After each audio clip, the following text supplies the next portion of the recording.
Have you raised again since January 2020? Interesting you should ask. We actually in the next month will be opening up our next round. So we So have with that, I'm curious in terms of what your strategy is as you prepare to enter that phase. yeah. Are you going back to people that invested originally? Are you going to people that said no previously? Are you going to a whole new audience of investors that have heard about you since then? What's your strategy going forward in terms of raising that next round? Well, the popular term right now is hybrid. So a little bit of all of that. And this is where I will shout out to my co-founder, who is the CEO of the company. And she has always led like the fundraising and the investor relationships. And she has done the most phenomenal job, which again could be a whole episode, I'm sure, for you guys, on keeping investors warm and building relationships and keeping people updated, the good, the bad, the ugly. And it's amazing to see how that has just built like this almost crowd of supporters in this network who are kind of waiting for the next round. If anything, how Liza has built up that investor support and network is kind of what has helped us push towards the next round. Like people seeing the growth, giving feedback, saying, "Hey, when are you going to open your next round?" And after you hear that enough, you're like, "Okay, there's a need here, right? Like people are wanting. It's an opportunity. Like especially an investment as female founders and just the way the market is right now." Hearing all those signs and signals is like, okay, this is the time, right? Like we do need to do it now. So we have investors from the last rounds who are like, hey, I want to know first, right? Like people are kind of like, hey, I want to know, you let me know when it opens. We want to be a part of it, which is so awesome just to see validation of what we're doing and the growth and the support. Yeah, I mean, it's so many people like psych them that are trying to raise, they psych themselves out of it. Just because someone says no, they think that they never can go back to them ever again. And it's like, no, that's where you got to add them to a monthly update list, Yeah. let them know what your progress has been, and just keeping those lines in the water. I mean, it's just, and you're saying firsthand and demonstrating firsthand how important that is. And then once you have that momentum going forward, and it comes time to raise again, it's not as difficult as it once was. I've actually been in a situation, this is probably 2012 time frame. I had a verbal agreement with someone, basically sitting at the last meeting beforehand as just a random checkup of how the business was doing. Had given money before, was planning on giving money again, didn't like something that I did, backed off, and I had to regroup. I might even included you in this, Tim. I'm not going to say who the person was or the company was because you definitely would know who it is in that situation.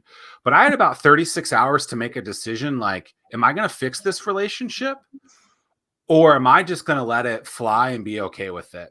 And I immediately, and I think this is like Christmas Eve, day after Christmas, I ended up scheduling a meeting that I believe this happened like in a couple of days before Christmas, had to fix it, emailed and scheduled within a handful of days, and ended up, going into the office on the day after Christmas to try to fix it.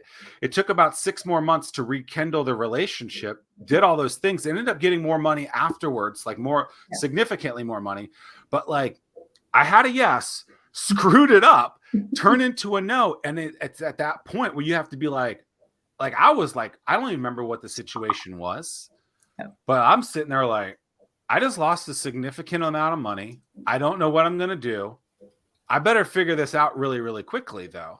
And so when you said, like, I have so many notes already that I want to touch on, but when you said Liza has done a good job of keeping investors warm, like, is there a strategy that she's following? Is there, and I know she's doing it, not you, but is there any kind of like tips that you can give us on that? Because I feel like most people, they just blindly email people. I haven't invested in a company in a long time. I still get this crap from people where they're like, hey, we want you to raise money in my company. I'm like, I don't even know who you are, you donkey. Like, this is ridiculous. Sometimes I forward the stuff to Tim and it's just like, I have no interest in this.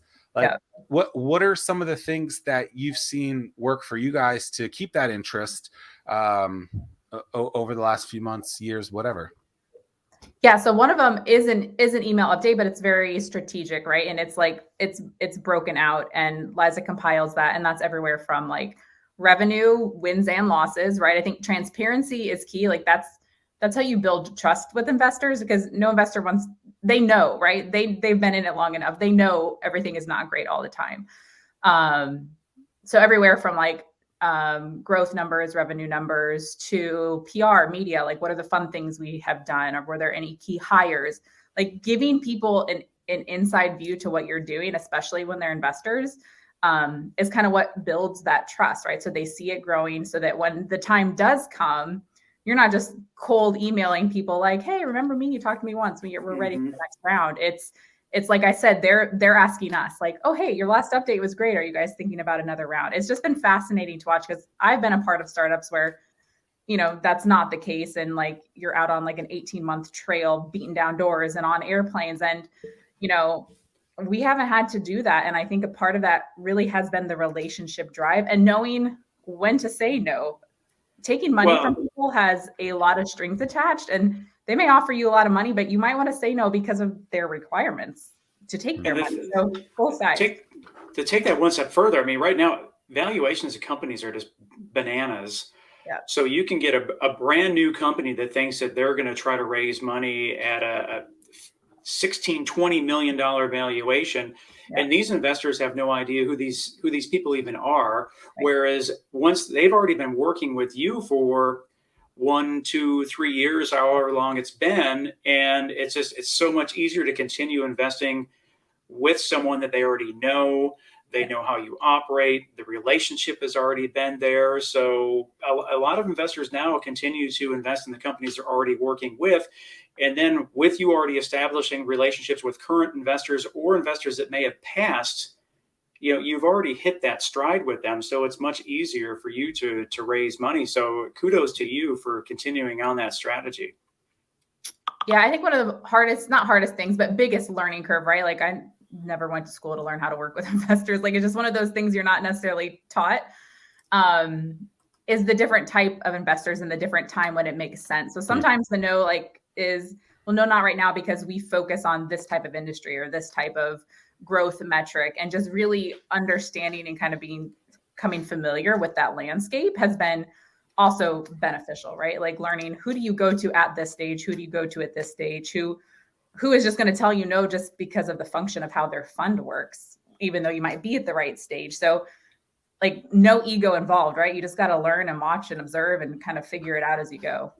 I interviewed Damon John. I asked him, when you hear no in business, what do you do? And he goes, a no is an absolute maybe. And it's basically like, just, you don't know, right? The same, like a yes is an absolute yes, right? Or it kind of like is the same thing where it's like, understand why it's a no right now. Understand why it's a yes right now. Understand why, understand all of the aspects of that. And I think it was really enlightening to me just to really hear that and be like, oh, that makes a lot of sense for a guy who, turned a pair of jeans into a multi-billion-dollar business. I mean, good for him in that. I've been directly involved within our entrepreneurial community for years. And the most common question I get is, Tim, I want to get involved, but I don't know what events I should attend. Well, StartWheel eliminates that pain point, because we consolidate all the events you should attend into a single calendar. Now you'll be in the know and see where to spend your time. Gone is the need to search multiple websites and calendars. Just head to startwheel.org and see for yourself. That's startwheel.org.